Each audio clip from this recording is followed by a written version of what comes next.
পরিষ্কার হওয়া দরকার। আল্লাহ পাক ছাড়া আমাদের কারো কাছে কি সাহায্য করার জায়গা আছে কি নাই, বা করা যাবে কি না যাবে না, এটা আমাদের একটু বুঝতে হবে।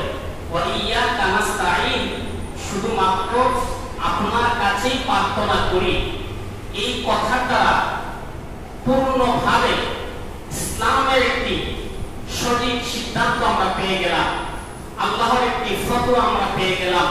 আল্লাহ বলেন ওয়া ইয়াকা নাস্তাঈন, এবং তোমরা আমার কাছেই সাহায্য করবে, সাহায্য প্রার্থনা করবা। এর দ্বারা প্রমাণ হয়ে গেল সাহায্য যদি চেতে হয়, সাহায্য যদি পেতে হয়, চাইবো কার কাছে? আল্লাহ।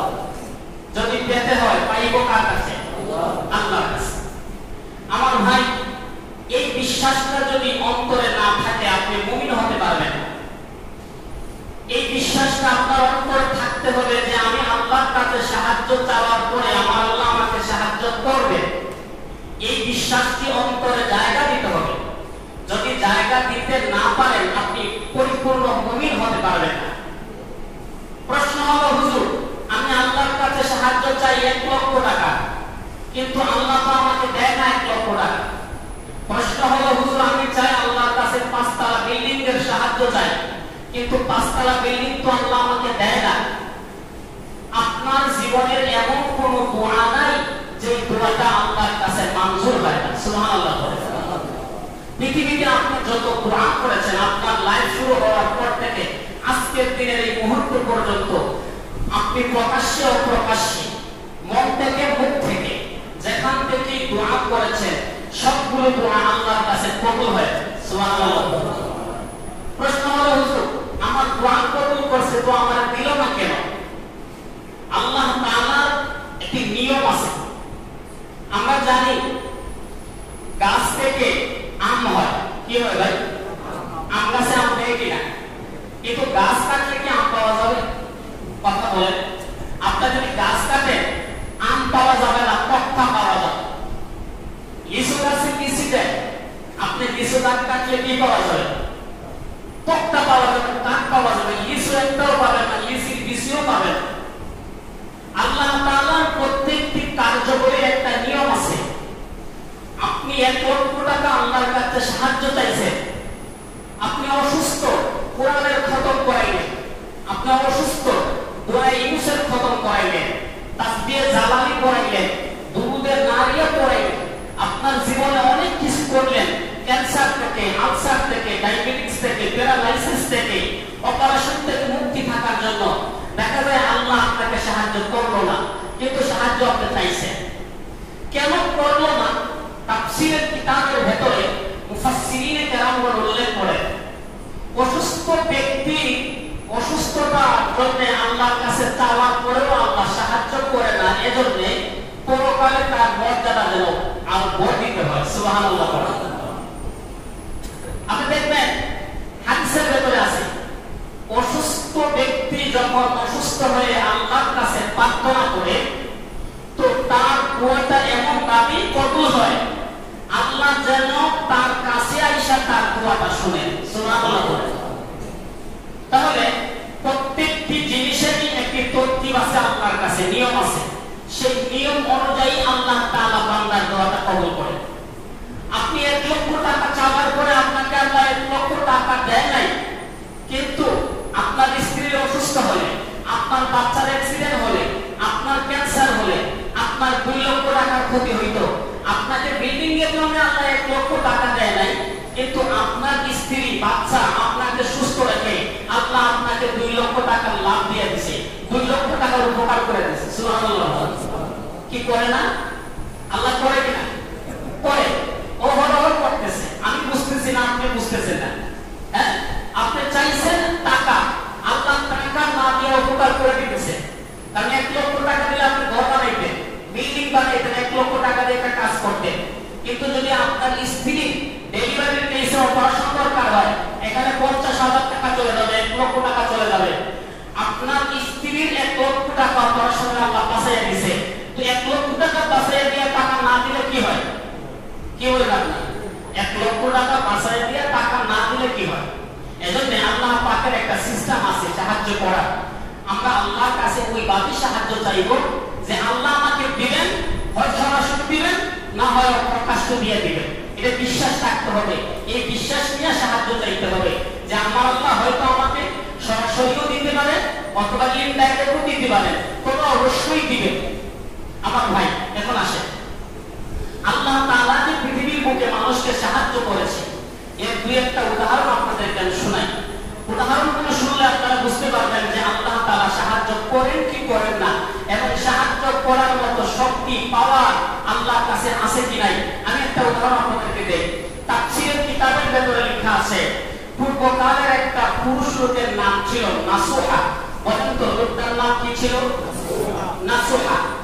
আমাদের সমাজেও দেখবেন কিছু পুরুষ লোক আছে, তাদের কথা, বাচন ভঙ্গি, চেহারার পেশ কাটে, যদিও সে পুরুষ, দেখতে তাকে মহিলার মতো লাগে, কথাগুলো শুনতেও যেমন মহিলার মতো লাগে। আছে না সমাজে? আছে না? আমাদের সিলেটের আঞ্চলিক ভাষায় ওটার একটা ব্যক্তি কি ঠিক না? মানে পুরুষ সে ঠিক, কিন্তু তার আচরণ ভঙ্গি মানে কথার স্টাইল মহিলার মতো। আছে না নাই? চেহারাটাও মহিলার মতো। আছে না সমাজে? তো তাফসীরের কিতাবে লিখতেছে, নাসুহা যে এলাকার বাসিন্দা, যে দেশের বাসিন্দা, ওই দেশের বাদশা এলান করে দিয়েছে আমার মেয়েকে এবং স্ত্রীকে গোসল দেওয়ার জন্য একটা বান্দির প্রয়োজন। কিসের প্রয়োজন? বান্দি। আপনারা বলেন নাসুহা কি বান্দা না বান্দি? বান্দা না বান্দি? বুঝেন নাই? নাসুহা বান্দা না বান্দি? বান্দা। নাসুহা কি বান্দা। আর বাচ্চা এলান দিয়েছে আমার মেয়েকে এবং স্ত্রীকে গোসল দেওয়ার জন্য কি দরকার? বান্দি। এলানটা পাওয়া মাত্র নাসুহার মনে মনে একটা চিন্তা হলো, আমি নারী কি পুরুষ আমাকে তো সে চিনবে না, আমাকে দেখতেও মহিলার মতো লাগে, আমার কথা বাচন মহিলার মতো। আচ্ছা আমি একটু দরখাস্ত দিয়ে দেখি, অ্যাপ্লিকেশন করে দেখি আমার নামটা নেয় কিনা, আমাকে সে চাকরি জয়েন দেয় কিনা। সে কি পুরুষ না মহিলা? বান্দা না বান্দি? বান্দা। ঢুকবে কি সেজে? কথা বলেন। বান্দি সেজে চাকরিতে ঢুকবে, এই নিয়োগ করছে। দরখাস্ত সাজা দিছে, দরখাস্ত যখন করছে অফিসে তাকে ডাকছে। অফিস ওয়ালারা তো আর কাপড় উল্টায় দেখে নাই নারী না পুরুষ, চেহারাটা দেখতে মহিলার মতো, কথার ভঙ্গিও মহিলার মতো, চাকরি দিয়ে দিছে। আগামী 1 তারিখ থেকে তোমার চাকরি জয়েন।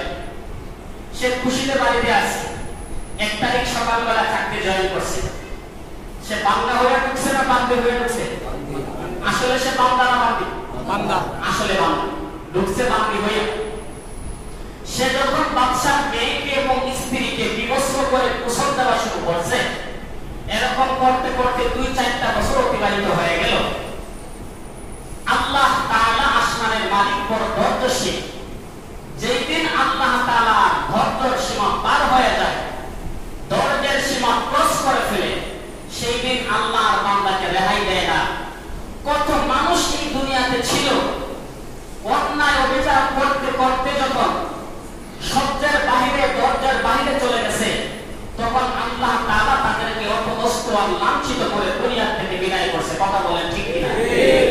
ঠিক সেম একটি ঘটনা গত কয়েকদিন আগে আমাদের সিলেটের মাটিতে ঘটছে। স্বামীর কোল থেকে স্ত্রীকে জোর করে নিয়ে ধর্ষণ করেছে।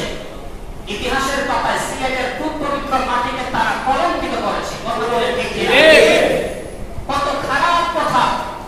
স্ত্রীর কোল থেকে, স্বামীর কোল থেকে স্ত্রীকে জোর করে নিয়ে যায় ধর্ষণ করে ফেলেছে। একজন করলে ভালো ছিল, 5-7 জন মিলে ধর্ষণ করেছে। আপনারা টিভির স্ক্রিনে দেখেছেন, আমাদের সিলেটের স্থানীয় পত্রিকায় দেখেছেন, আন্তর্জাতিক পত্রিকাতেও দেখেছেন কেমন নোংরা অবস্থা, কেমন খারাপ অবস্থা। সিলেটের শাহজালালের মাটি, শাহ কোরআনের মাটি, শাহ মাহমুদের মাটি, কাতিয়ার মাটি, গোলমাকাফুরের মাটি, বকুলের মাটি, বকুলের মাটি, খুব পবিত্র মাটিকে তারা গত কয়েকদিন আগে স্বামীর কোল থেকে স্ত্রীকে জোর করে নিয়ে ধর্ষণ করে পবিত্র মাটিকে তারা কলঙ্কিত করেছে। ঠিক না? ঠিক। কত বড় চিটিংবাজ মুখের মধ্যে দাড়ি লাগাইয়া ধর্ষণের কাজ করছে। যখন দেখছে তাকে ধরার জন্য পুলিশ অ্যাটাক করতেছে, তখন সে মুখের দাড়িগুলা কেটে ফেলছে। নবীর সুন্নাতের সাথেও সে বাটপারি করছে। নবীর সুন্নাতের সাথেও বাটপারি করছে। কত বড় দুঃখজনক কথা। সে দাড়ি লাগাইয়া নাফরমানি করছে, আবার যখন দয়া খায় দিয়ে বলেছে তখন দাড়ি ফেলাই দিচ্ছে।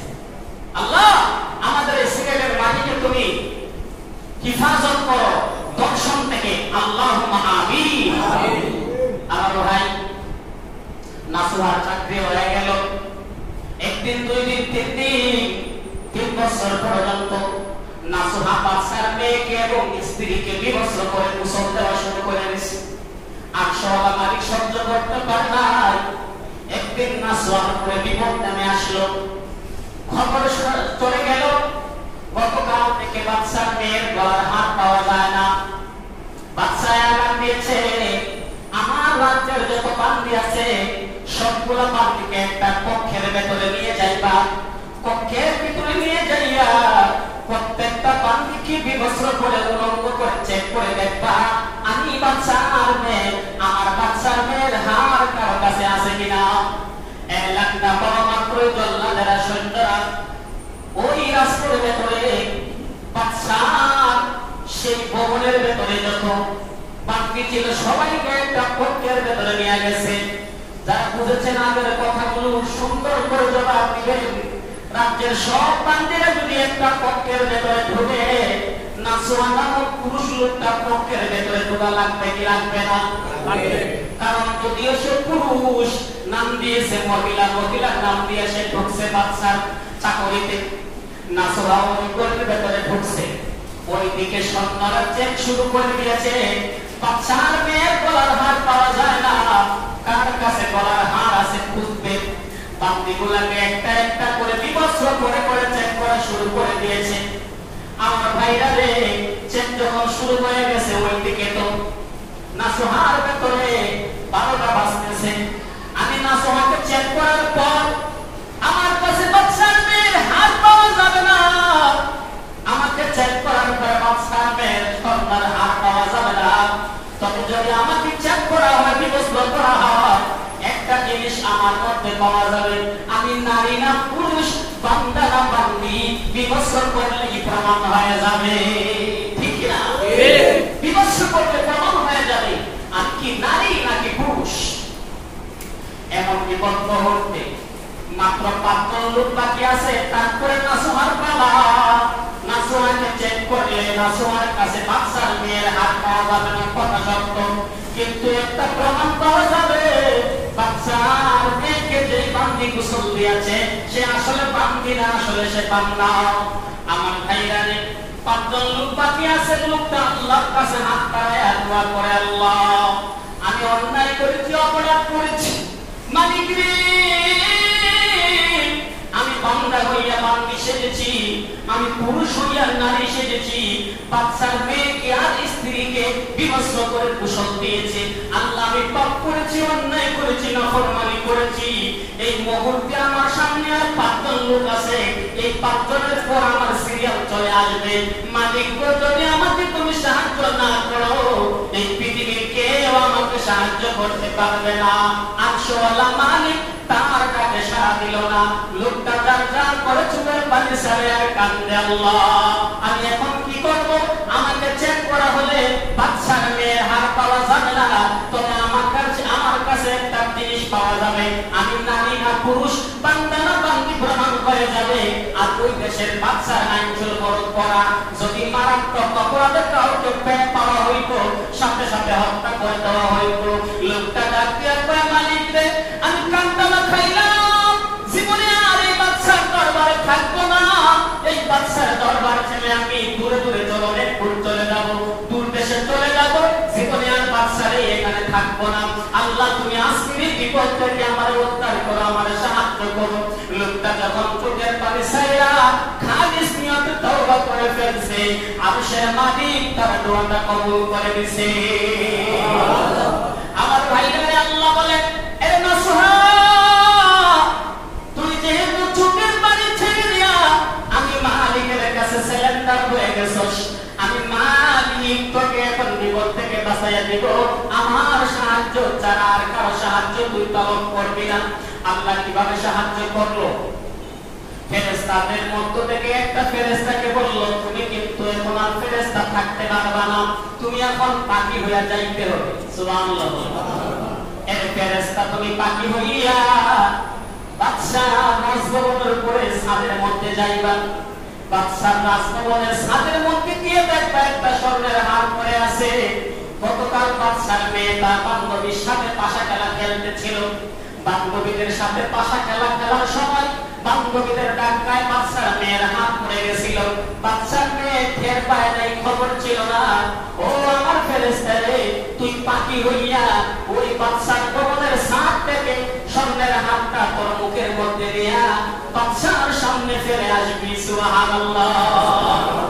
এমনি ফেরেশতা পাখি সাইজা ওই বাদশার রাজভবনের ছাদের উপর থেকে স্বর্ণের হাতটা নিয়ে বাদশার সামনে রাইখা দিছে। মাত্র দুইজন লোকের চেক বাকি আছে, তারপরে নাসর পালা। বাদশার সামনে যখন স্বর্ণের হার পাইছে, বাদশা কয় আর চেক করতে লাগবে না, আমার স্বর্ণের হার আমি পেয়ে গেছি, আমার মেয়ের স্বর্ণের হার আমি পেয়ে গেছি। সুবহানাল্লাহ। আমার ভাই বিপদ মুহূর্তে সাহায্য আল্লাহর কাছে চাইলে আল্লাহ সাহায্য করেন কি করেন না? কথা বলেন, করেন কি করেন না? করেন। ইয়াকা নাবুদু ওয়া ইয়াকা নাস্তাঈন।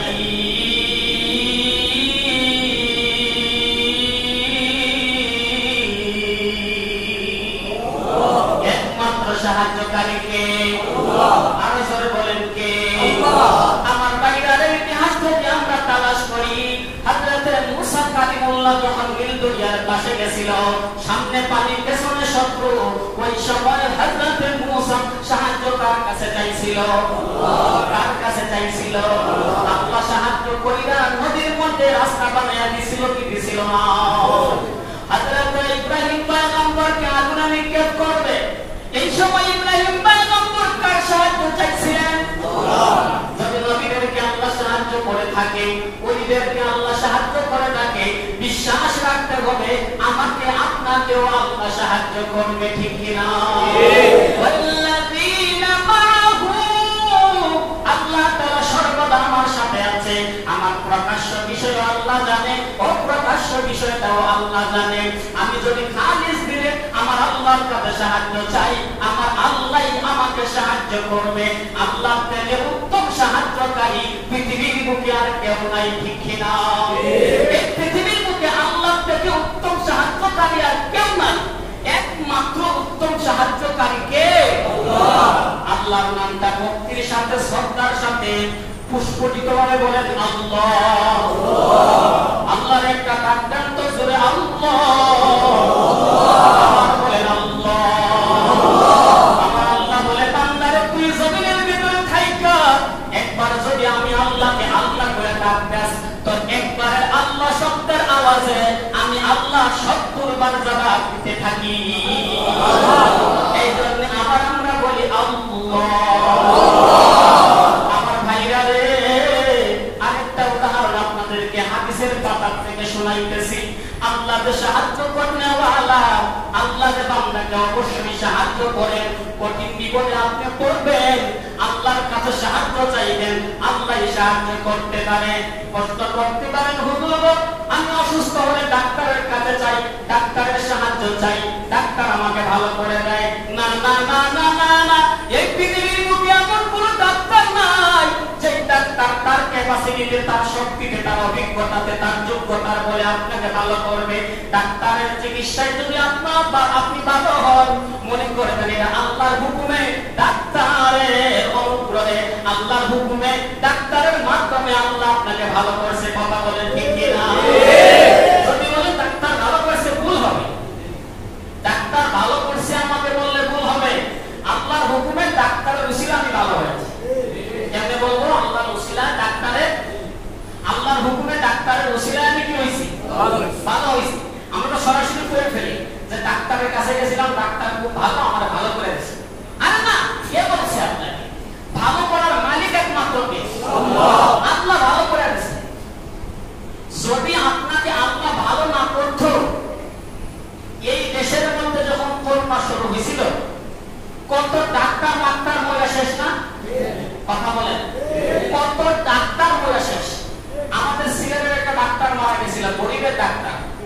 মারা গেছে না? গরিবের ডাক্তারও চলে গেছে করোনা রোগে আক্রান্ত হয়ে। তার মানে কি পৃথিবীর কোন ডাক্তার কোন রোগীকে ভালো করতে পারবে না যদি আল্লাহর হুকুম না থাকে।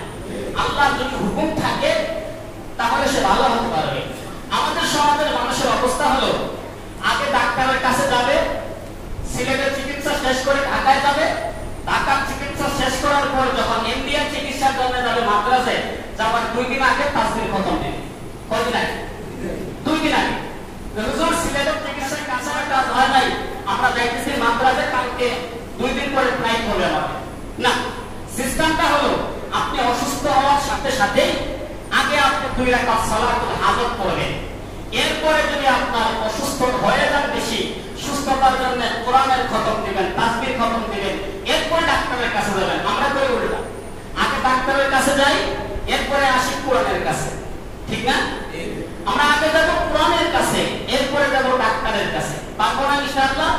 আমি অসুস্থ হয়ে গেছি, আমি আগে আল্লাহকে বলবো, আল্লাহ আমি অসুস্থ। তুমি বলছো ওয়াক্তাহু ইলাইহিল ওয়াসিলা, ওসিলা তালাশ করতে আমি যাব ওসমানীতে, আমি রাকিবালিতে যাব, আমি পপুলারে যাব। আল্লাহ আগে তোমার কাছে আমি সাহায্য চাই। আমি যে আজকে যাচ্ছি ডাক্তারের কাছে, ডাক্তার যেন আমার রোগ বুঝে ট্রিটমেন্ট দিতে পারে, আল্লাহ তুমি তার ওই জ্ঞানটা দিয়ে দিও।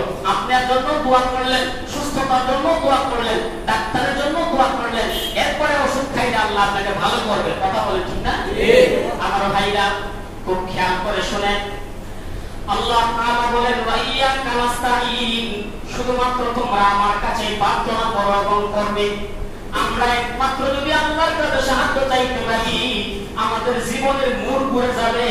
আমরা যদি আল্লাহর কাছে সাহায্য চাইতে পারি, আল্লাহ থেকে উত্তম সাহায্যকারী পৃথিবীতে আর কেউ নাই নাকি আছে? আমরা মাঝে মাঝে দেখি যখন সাগরের মাঝখানে স্টিমার লঞ্চ ডুবে যাবে তখন হিন্দু খ্রিস্টান বৌদ্ধ সবাই মিলে আল্লাহর ডাকে। কাটাই সবাই মিলে কাটাই। স্টিমার লঞ্চ যখন সাগরের আপনার ওই ঝড়ের তুফানের কবলে পড়ে তখন হিন্দু মুসলমান সবাই মিলে ডাকে গায় আল্লাহর ডাকে। কিন্তু যখন ঝড় তুফান শেষ হয়ে যায় তখন আবার সেই আগের মতো গাড়িতে আমরা যখন চলি, বিশেষ করে ঢাকা টু সিলেট মেটালি গাড়িতে চললে দেখবেন গান চলে, চলে না? গান চলে। যদি ড্রাইভারকে গিয়ে বলি ভাই এই যে আপনি গাড়ির ভেতরে গান চালাইছেন শুক্রবারের দিন, আপনারও গুনাহ হবে আমাদেরও গুনাহ হবে। কই হুজুর গান না চললে ঘুম পান, ঘুম গান না চালাইলে চোখে ঘুম চলে আসে। আলহামদুলিল্লাহ বলেন না? গাড়িতে গান না চালাইলে বলে ঘুম চলে আসে। কি আশ্চর্য ব্যাপার আমার ভাই, চিন্তা করে দেখেন 4টা চাকার উপরে 50টা মানুষ উঠছে। গাড়িতে চাকা কয়টা ভাই? 4টা। মানুষ কয়জন? 50 জন। 4টা চাকার গাড়িতে 50 জন মানুষ উঠছে। আল্লাহ না করো গাড়ি ব্রেক ফেল করলে গাড়িটা যখন অ্যাক্সিডেন্ট করবে উপরে যখন টিভি চলবে রহমতের ফেরেশতা আসবে। আর রহমতের ফেরেশতা আসবে না? না না, রহমতের ফেরেশতা আশা করা যায়। হাদিসের ভেতরে আছে যে ঘরের ভেতরে প্রাণের ছবি থাকবে ওই ঘরের ভেতরে রহমতের ফেরেশতা আসবে না। নাউজুবিল্লাহ বলেন। আমার ভাই সর্বশেষ একটা উদাহরণ দিয়ে আজকে বয়ান শেষ হয়ে যাবে। ওয়া ইয়াকা নাস্তাঈন, একমাত্র আমরা আল্লাহর কাছে সাহায্য চাইবো। আল্লাহর কাছে সাহায্য চাইলে আল্লাহ সাহায্য করবেন কি করবেন না? কথা বলবেন? হয় ডাইরেক্ট করবেন, না হয় ইনডাইরেক্ট। হয় প্রকাশ্যে দিয়ে দিবেন, না হয় প্রকাশ্য দিবেন। অবশ্যই আল্লাহ সাহায্য করবেন। 3 বন্ধু ছিল বনি ইসরাইলে ভ্রমণে বের হয়েছে, আরবের কোন প্রান্তে ঘুরতেছে, হঠাৎ করে ঝড় তুফানের কবলে পড়ছে। কোথায় যাবে দিশা পায় না, হঠাৎ করে তাকায় দেখে পাহাড়ের চওড়ার ভেতরে একটা গর্ত, ওই গর্তের মধ্যে গিয়ে আশ্রয় নিছে। 3 বন্ধু যখন গর্তের ভেতরে গিয়ে আশ্রয় নিছে, এমনি গর্তের মুখের মধ্যে বিশাল বড় একটা পাথর গিয়ে স্থান করে নিয়েছে। 3 বন্ধু গর্তের ভেতরে, গর্তের মুখের ভেতরে বিশাল বড় পাথর। বুখারী মুসলিমের হাদিসের বাংলা অনুবাদ করতেছি। 3 বন্ধু গর্তের ভেতরে, গর্তের মুখে বিশাল বড় পাথর। আমার ভাইরা বলেন তো আরবের 3 বন্ধু গর্তের ভেতরে, গর্তের মুখে বিশাল বড় পাথর, পৃথিবীর কোন সাংবাদিক না জানলেও জানে কে? আল্লাহ। কথা বলেন কে জানে? আল্লাহ। কখনো ভাববেন না আমি যে অপরাধ করতেছি, অন্যায় করতেছি, আমার আল্লাহ বোধহয় দেখে না। না না, আল্লাহ তাআলা 24টা ঘন্টা আপনাকে নজরদারি করতেছে। সুবহানাল্লাহ। ইয়ালামু খাইনাতাল আ'য়ুনি ওয়া মা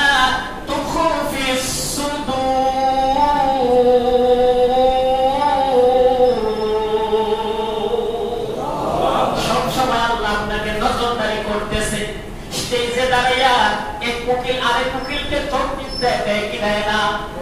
একটা আরেকটা চোখ টিপ দিয়ে বুঝায় টাকা 50 পাইয়া লাইছি, তুই এখন আর বাড়াবাড়ি করিস না, অর্ধেক পাইবে তুই। কিন্তু আল্লাহ বলে বান্দারে তোমরা দুই মুখী মেনে একজন আরেকজনকে চোখ টিপ দিলা, তোমাদের হাকিম জানে না কিন্তু আমি হাকিম জানি। ইয়ালামু খাইনাতাল আয়ুনি ওয়া মা তুখফিস সুদূর। কার সামনে চোখ টিপ দিবা? দরজা বন্ধ করবো, বৈধ কাজ করতেছেন মনে করছেন কেউ দেখে না? না না, আমার আল্লাহর চোখের পাওয়ার বড় মারাত্মক। যেখানে আপনার চোখ যাবে না সেখানে আমার আল্লাহর চোখ যাবে। সুবহানাল্লাহ। তিন বন্ধু গর্তের ভেতরে, গর্তের মুখের মধ্যে বিশাল বড় পাথর, কেউ নাই এখানের মধ্যে উঠায় উদ্ধার করার মতো। তিন বন্ধু নিচ থেকে ধাক্কা দেয়, পাথরে নড়াচড়া করে না। বড় কঠিন বিপদ তাদের মাথার উপরে নেমে গেছে। কি করবে কি করবে? এই মুহূর্তে তিন বন্ধু চিন্তা করে, যদি আমরা এই পাথর ডিঙ্গিয়ে গর্তের ভেতর থেকে বের হতে না পারি, আমাদের এখানেই খবর রচনা হবে। সন্তানটা যদি, নাতিরা যদি জীবনে বাবার কবর নাতির কবর জিয়ারত করতে চায়, আমাদের কবরের ঠিকানাই পাবে না, জিয়ারত কেমন করে করবেন? এই চিন্তা নিয়ে তিন বন্ধু ময়দানে ওই গর্তের ভেতরে বৈশা চিন্তা করতেছে আর পরামর্শ করতেছে কি করা যায়। পরামর্শের ভেতরে সিদ্ধান্ত নিল একমাত্র আল্লাহর সাহায্য ছাড়া এখান থেকে উদ্ধার হওয়ার মতো না। যদি এইখান থেকে আমাদের মুক্তি পেতে হয়, আল্লাহর সাহায্য আমাদের দরকার। ওয়া ইয়াকা নাস্তাইন, তার কাছে আমাদের সাহায্য চাইতে হবে। তবে আমরা সাহায্য চাইব আমাদের জীবনের ভালো আমলের দোহাই দিয়া। সুবহানাল্লাহ। তিন বন্ধুর প্রথম বন্ধু আল্লাহর কাছে হাত বাড়ায়, আল্লাহ আমরা তিন বন্ধু ঘুরতে বের হয়েছিলাম, তুফানের কবলের মুখে পড়িয়া গর্তের ভিতরে আশ্রয় নিয়েছিলাম। আশ্রয় নেওয়ার খানিকক্ষণ পর গর্তের মুখের মধ্যে বিশাল বড় পাথর এসে জায়গা করে নিছে। নিচ থেকে তিন বন্ধু ধাক্কা দিলাম, পাথরে নড়াচড়া করে না। এখানেই বোধহয় আমাদের কবর রচনা হবে। মালিকরে একমাত্র তোমার সাহায্য চাই। এই মুহূর্তে পৃথিবীর কেউ আমাকে দেখে না, এই মুহূর্তে কোনো সাংবাদিকে ক্যামেরার মাধ্যমে আমাদের ভিডিও ফুটেজটাও আউট করতে পারবে না। একমাত্র সাহায্যকারী তুমি আল্লাহ। আমরা তিন বন্ধু সিদ্ধান্ত নিয়েছি, আমাদের তিন বন্ধুর জীবনের তিনটা ভালো আমলের দোহাই দিয়া আপনার কাছে হাত বাড়াবো, আপনি উদ্ধার করে নেবেন। সুবহানাল্লাহ।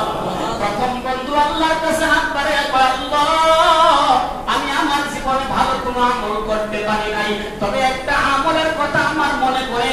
আমার পরে একটা চাকর থাকতো, ওই চাকর বেচারা একদিনের বেতন না নিয়ে তার বাড়ির দিকে চলে গেছে। আমি আমার চাকরের একদিনের বেতনের টাকা দিয়া একটা ছাগল খরিদ করলাম। ওই ছাগল থেকে বাচ্চা হলো, বাচ্চা হতে হতে মাঠ ভর্তি খামার ভর্তি হয়ে গেল। দীর্ঘদিন পরে আমার ওই চাকর আমার কাছে এসে বলে, মালিক সাহেব আপনার কাছে আমার একদিনের বেতন পাওনা আছে। মালিক ডাক দিয়া কয়, রে চাকর, ওই যে মাঠ ভর্তি খামার ভর্তি ছাগল দেখা যায় সবগুলা তোর ছাগল, তুই বাড়ির দিকে নিয়ে চলে যান। গুলাম ডাক দিয়া কয়, চাকর ডাক দিয়া কয়, মালিক জীবনে আপনি আমার সাথে মশকারি করেন নাই, আজকে কেন মশকারি করতেছেন? মালিক ডাক দিয়া কয়, রে গুলাম, ওরে চাকর আমি তোর সাথে মশকারি করছি না, তোর একদিনের বেতনের টাকা দিয়া একটা ছাগল খরিদ করেছিলাম, তার থেকে বাচ্চা হলো, হতে হতে মাঠ ভর্তি হয়ে গেল, খামার ভর্তি হয়ে গেল, সবগুলা ছাগল তো তুই বাড়ির দিকে নিয়ে চইলা যা। সুবহানাল্লাহ। প্রথম বন্ধু আল্লাহর কাছে হাত বাড়ায় কয়, মালিক আমি ইচ্ছা করলে একদিনের বেতন হিসাবে আমার চাকরকে একটা ছাগল দিয়ে বিদায় করতে পারতাম, কিন্তু তার প্রাপ্য সবগুলা ছাগল তারে আমি দিয়ে দিয়েছিলাম। ওই আমলটা যদি তোমার কাছে মঞ্জুর হয়ে থাকে, আমরা তিন বন্ধু আরবের মূল প্রান্তে পাথরের নিচে চাপা পড়ে আছি, আমাদেরকে উদ্ধার করেন, সাহায্য করেন। আল্লাহর হাবিব সরকার আলম মুসলিম বুখারীর হাদিসের ভেতরে বলেন, প্রথম বন্ধু দোয়াটা করতে দেরি হয়, আসমানের মালিক দোয়াটা কবুল করে, পাথরের 3 ভাগের 1 ভাগ সরাইয়া দিতে 1 সেকেন্ড দেরি করেন না। দুই নাম্বার বন্ধু ডাক দিয়া কয়, আল্লাহ আমি বড় গুনাহগার, আমার প্রথম বন্ধুর দোয়াটা পাথরের 3 ভাগের 1 ভাগ সরে গেছে। আমি দুই নাম্বার বন্ধু আমার জীবনে কোনো ভালো আমল করতে পারি নাই, তবে একটা ভালো আমলের কথা আমার মনে পড়ে। আমার একটা চাচাতো বোন ছিল, অত্যন্ত সুন্দরী, ওর সাথে যৌন চাহিদা মিটাবার জন্য অনেক চেষ্টা করেছিলাম, কিন্তু পারলাম না। একবারের ঘটনা, আমার কাস্তো বোনটা অভাবে মরে গেল। অভাবের কারণে কাস্তো বোনটা আমার কাছে এসে বলে, ভাইয়া টাকা দেন আমার 5,000। আমি বললাম, টাকা যদি দিতে হয় আমার সাথে অবৈধ যৌন মিলন করতে হবে। বোনটা শেষ পর্যন্ত রাজি হয়ে গেল। ঘর ঠিক করা বলা নির্দিষ্ট করে বোনটা বসলো। চাস্তো ভাই যখন দরজা মুখ করে দিল, চাস্তো বোনটা চিল্লি মারা ডাক দিয়ে কয়, ভাইয়া আপনি যে দরজাটা বন্ধ করে দিয়েছেন, উদ্দেশ্য হলো কেউ যেন না দেখে। কিন্তু আমার আল্লাহর চৌকের এত পাওয়ার, আমার আল্লাহর চৌকের এত ক্ষমতা, তাম পৃথিবীর সব মানুষ যদি দরজা বন্ধ করে দেয়, বাতিটা নিভাইয়া দেয়, এরপরে বৈধ কাজে লিপ্ত হয় না অবৈধ কাজে লিপ্ত হয়, পৃথিবীর কেউ না জানলেও জানে কে? আল্লাহ। কথা বলেন, কে জানে? এই আপনি যে আমার সাথে অবৈধ যৌন মিলনে লিপ্ত হবেন, পৃথিবীর কেউ না দেখুক, আমার আল্লাহ দেখবে। 2 নাম্বার বন্ধু আল্লাহ সাথে সাথে আমার কাস্টমরটাকে কোর্ট থেকে বের করে দিলাম, ওর সাথে অবৈধ যৌন মিলন করি নাই। ওই আমলটা যদি মঞ্জুর হয়ে থাকে, আল্লাহ তুমি আমাদেরকে উদ্ধার করো। বিশ্বনবী বলেন 2 নাম্বার বন্ধু তার জীবনের এই আমলের তোমার দিয়া দোয়াটা করতে দেরি হয়, পাথরের 3 ভাগের 2 ভাগ সরে যাইতে 1 সেকেন্ড তো দেরি হয় না। বন্ধু ছিল কয়জন?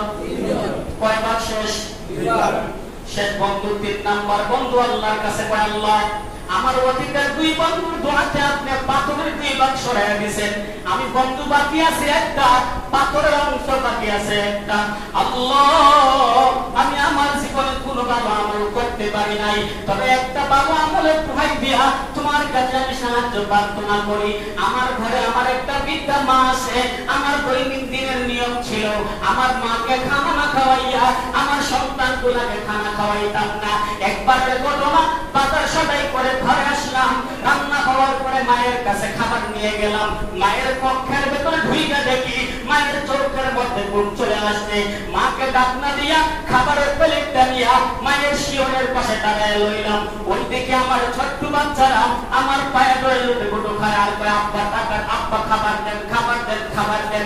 আমি আমার বাচ্চাদেরকে বললাম, না না, তোদের দাদুকে খানা না খাওয়াইয়া তোদেরকে আমি খানা দিতে পারবো না। ফজরের আযান দেওয়ার পর মা উঠলেন, ওযু বানাইলেন, ফজরের নামাজ আদায় করলেন। এরপর আমি খাবারের প্লেটটা নিয়া মাকে লুকমা উঠে উঠে খানা খাওয়ানোর পর আমার সন্তানগুলোকে আমি খানা খাওয়াইছিলাম।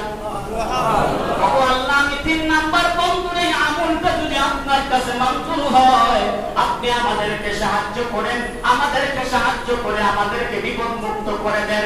সরকারে দু আলম জনাবে মুহাম্মদ আরবি পরিষ্কার হাদিসের ভেতরে বলেন, 3 নাম্বার বন্ধু যখন তার মায়ের খেদমতের দোহাই দিয়া আল্লাহর কাছে নাক পাড়িয়া চোখের পানি ছেড়ে দিয়েছে, আরশের মালিক তার দোয়াটা কবুল করে দিয়েছেন। পাথরটা এত দূরে সরে গেছে, এত দূরে সরে গেছে, মনে হয় যেন এখানে কোনো পাথরই ছিল না। ইয়াকা নাবুদু ওয়া ইয়াকা নাস্তাঈন। একমাত্র সাহায্যকারী কে? আল্লাহ। আমি অসুস্থ হলে কার কাছে সাহায্য চাইবো? আল্লাহ। ব্যবসা মন্দা হলে কার কাছে সাহায্য চাইবো? আল্লাহ। বাচ্চা যদি না থাকে বাচ্চার জন্য কার কাছে চাইবো? আল্লাহ। পৃথিবীর কোনো মাজারে, কোনো বাজারে, কোনো ডাক্তারে আমাকে উপকার করতে পারবে না। উপকার যদি কেউ করে, উপকার যদি কেউ করে, সাহায্য যদি করে, সে কে? আল্লাহ। আরো জোরে বলেন, সে কে? আল্লাহ। এই জন্য দোস্ত আমাদেরকে জীবনের প্রতিজ্ঞা বানায় নিতে হবে। আজকের থেকে আমি যত বিপদে পড়বো, যত অসুবিধায় পড়বো, যত মুসিবতে পড়বো, হযরত ইউনূস পয়গম্বর মুসিবতের মধ্যে পড়েছিলেন, কোরআনের ভেতরে আছে।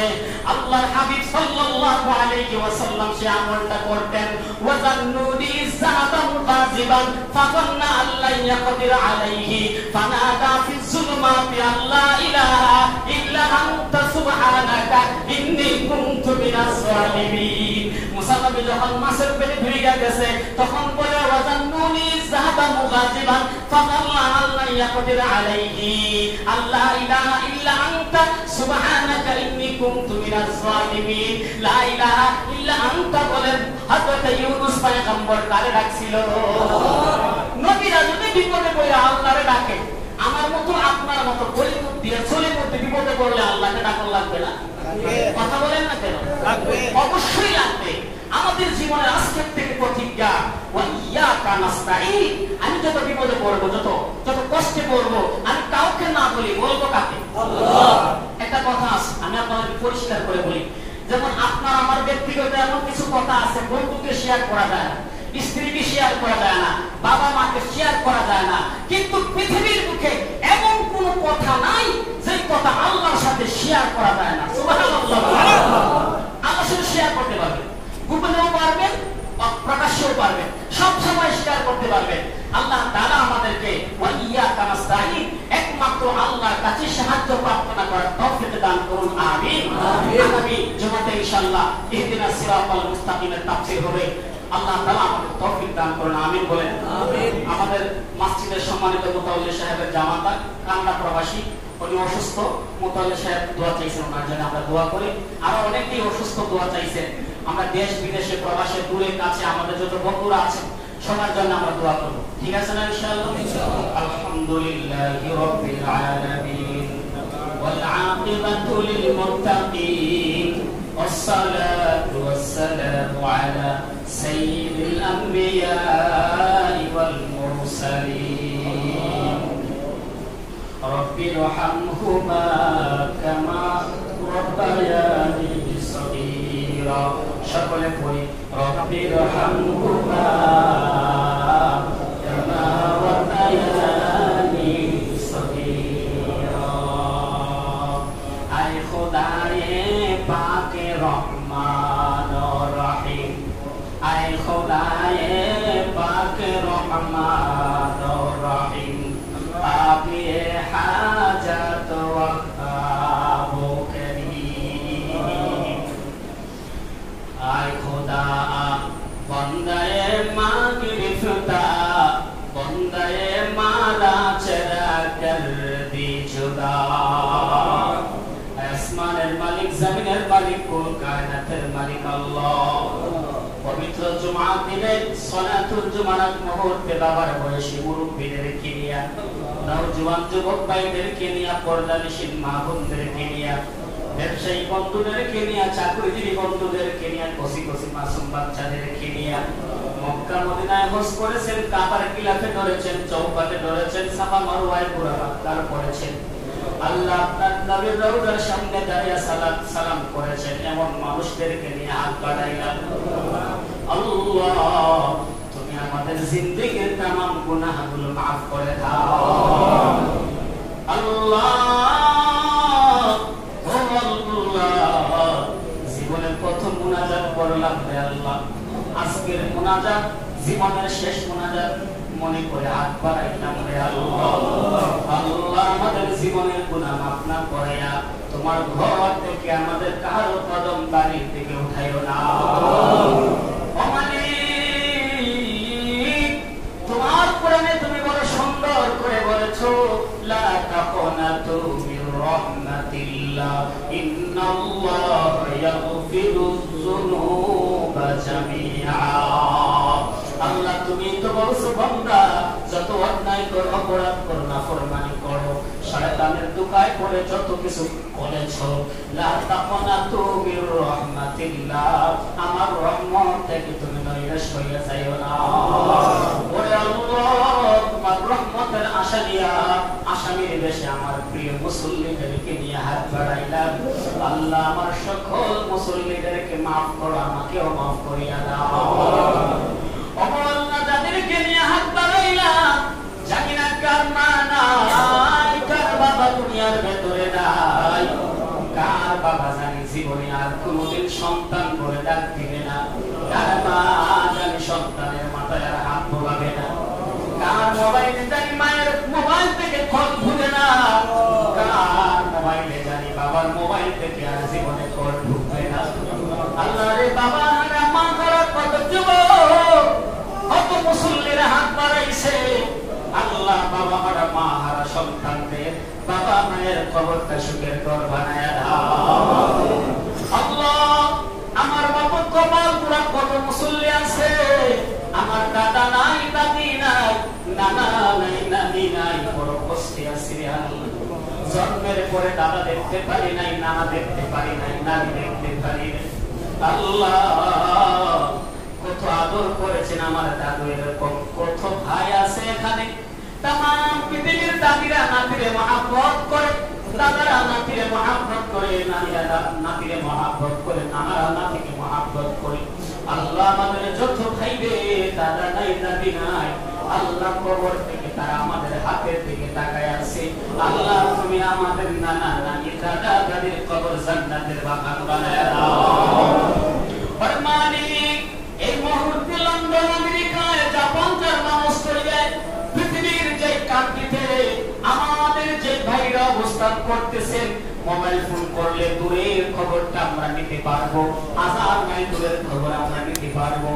কিন্তু আমাদের বাড়ির পাশে রাস্তার কিনারে গাছতলায় আমাদের আপনজনরা শুয়ে রয়েছে আল্লাহ 3.5 হাত মাটির ভেতরে, মাত্র 3.5 হাত মাটির দূরত্বের ভেতরে আছে, কিন্তু তাদের খবর আমরা নিতে পারি না। আল্লাহ আল্লাহ হাদিসের ভেতরে আপনার পয়গম্বর বলেন, প্রতি জুমার দিনে, প্রতি বরকতময় দিনে এবং রাতে মুর্দারা তাদের আপনজনদের দিকে তাকিয়ে থাকে। তারা যখন তাদের জন্য মাগফিরাতের দোয়া করে, তখন তুমি তাদের কবরের আযাব মাফ করে দাও। আল্লাহ আজকে আমরা তোমার কাছে হাত বাড়াইলাম, দূরে কাছে দেশে প্রবাসে আমাদের যত মুর্দারা আমাদের দিকে হাত বাড়ায় তাকায় রইছে, আল্লাহ তুমি আমাদের সকল মুর্দাদেরকে কবরের আযাব থেকে হেফাজত করে নাও। ও মাওলা, ও আল্লাহ, আমাদের মধ্য থেকে যারা সোনার মক্কায়, সোনার মদিনায় গিয়েছে, ওনাদেরকে বারবার যাওয়ার তৌফিক নসিব করে দাও। আমরা যারা একবার সোনার মক্কায়, সোনার মদিনায় যাইতে পারি নাই, আল্লাহ জীবনে একবার বলেও যাওয়ার তৌফিক দাও। আল্লাহ মক্কা মদিনায় না নেওয়া আমাদের কারো সামনে আজরাইল পাঠাইও না। আল্লাহ মক্কা মদিনায় না নিয়া আমাদের কারো সামনে তুমি মালাকুল মউত পাঠাইও না। আল্লাহ এই মদিনার মাটি কবে দাঁড়াইব জানি না, কাবার গিরামের সামনে কবে ধরবো জানি না। আল্লাহ কত মুসল্লিরা কাবার গিলাফে ধরেছেন, কত ভাইরা ধরেছে, আমি এর মধ্যে একজন কপাল পোড়া, আমার মতো কত কপাল পোড়া আছে। আল্লাহ মনটা যাইতে চায় মদিনায়, মক্কায় কিন্তু যাইতে পারি না। मैं मदीना जाओ कभी लौट ना आओ, मैं मदीना जाओ कभी लौट ना आओ, एक बार मदीना जाओ कभी लौट ना आओ। साल से लगा दे मुझे इश्क़ का सफीना, साल से लगा दे मुझे इश्क़ का सफीना, आंखों में दिखा दे मुझे मक्का वो मदीना, आंखों में दिखा दे मुझे मक्का वो मदीना। আল্লাহ ওই দিনটা কতদিন বাকি আছে, যেই দিন মদিনার ফ্লাইটে বিমানে উঠবো।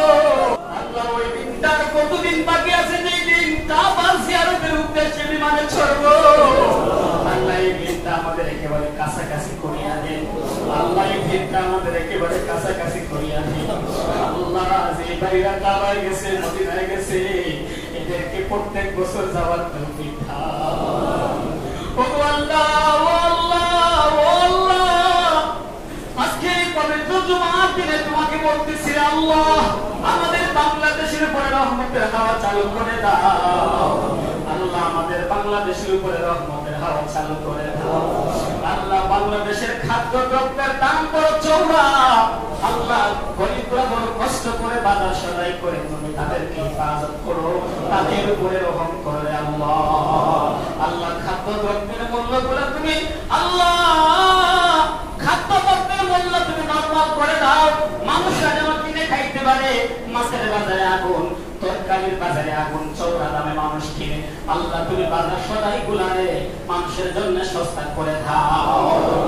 আল্লাহ ব্যবসায়ী ভাইদের ব্যবসাকে বরকত দাও, চাকরিজীবী ভাইদের চাকরিতে বরকত দাও। আমার যে নওজোয়ান যুবক ভাইরা আমার সাথে এই মুহূর্তে হাত বাড়াইছে, আল্লাহ একটা যুবককেও বেকার বানিয়ে রাস্তায় ঘুরাইও না। আল্লাহ যে যুবকরা হাত বাড়াইছে ওদেরকে বেকার বানিয়ে রাস্তায় রাস্তায় ঘুরাইও না। আল্লাহ চাকরির ব্যবস্থা করে দাও, ব্যবসার ব্যবস্থা করে দাও, বিদেশের ব্যবস্থা করে দাও। আল্লাহ জানি কাপড়ের কাপড় বাজারে চলে আইছে। আল্লাহ আমাদের কার জন্য জানি মসজিদের কোনার পালকিটা দাঁড়ায় রইছে। আল্লাহ এইবার জানি কার পালাবো। আল্লাহ মসজিদের পালকিটা দিয়া ওখান থেকে চড়ায় নিয়ে আসবে। আল্লাহ দুনিয়াতে আসার সময় সিরিয়াল আছে, বড় ভাই, মেজ ভাই, ছোট ভাই। যাওয়ার সময়ের কোন সিরিয়াল নাই। দাদার আগে নাতি ডাক করে, নাতির আগে দাদার ডাক করে যাও। আল্লাহ ওই খেয়াল করায় চড়ার আগে তুমি আমাদেরকে ইমানদার বলে ঘোষণা দিয়ে দিও। আল্লাহ আজকে 2 সপ্তাহ হয়ে যাচ্ছে। আল্লাহ হেফাজতে ইসলামের আমির আল্লাহ মাহমুদ শফিক কবরে। আল্লাহ তুমি আমার উস্তাদের কবরটা জান্নাতের বাগান বানায়া দাও। আল্লাহ আমার উস্তাদের কবরটা জান্নাতের বাগান বানায়া দাও। যার ভেতরে পুরো জাতির ছিল দিনের নিশানা আল্লামা শাহ আহমদ শফিক এমনই শেখ জনাব। পরকালে চলে গেলেন সবাইকে এতিম করে। আল্লাহ আমাদের হাজার হাজার ভাইদেরকে এতিম বানায় আমাদের থেকে বিদায় নিয়ে চলে গেছে। আল্লাহ তুমি আমাদের উস্তাদের কবরটাকে সুখের ঘর বানায়া দাও। ও মাওলা, আল্লাহ বলার মতো অনেক কিছু ছিল, আমার তো ভাষা জানা নাই, কোন ভাষা বললে তুমি শুনবা। আল্লাহ জীবন তো বরবাদ করে দিলাম, জীবনের ভেতরে কোনো আমল করতে পারলাম না। আল্লাহ জীবন তো বরবাদ করে দিলাম, জীবনের ভেতরে কোনো আমল করতে পারলাম না। এ জীবনে না করিলাম বন্দেগী, এ জীবনে না করিলাম বন্দেগী, গুনাহ করে কাটাইলাম জিন্দেগি, গুনাহ করে কাটাইলাম জিন্দেগি। তাওবা করে আবার তাওবা ভাঙ্গিলাম, তাওবা করে আবার তাওবা ভাঙ্গিলাম। অবশেষে খাঁটি তাওবা করিলাম, অবশেষে খাঁটি তাওবা করিলাম। সবারই দরজা হইতে আল্লাহ ফিরিয়া, সবারই দরজা হইতে আল্লাহ ফিরিয়া, আপনার দরজায় রইলাম পড়িয়া, আপনার দরজায় রইলাম পড়িয়া। তুমি যদি মাফ না করো বান্দারে, আপনি যদি মাফ না করেন বান্দারে, বলে না আপনার বান্দা যাইবে কার কাছে, বলে না আপনার বান্দা যাইবে কার কাছে। আল্লাহ তুমি মাফ না করে তোমার ঘর থেকে বের করিও না। আল্লাহ আমাদের মাদ্রাসার পাশে, মসজিদের পাশে একখান মাদ্রাসা আছে, দারুল আজহার। আল্লাহ এই মাদ্রাসাকে তুমি কবুল আর মঞ্জুর করে নাও।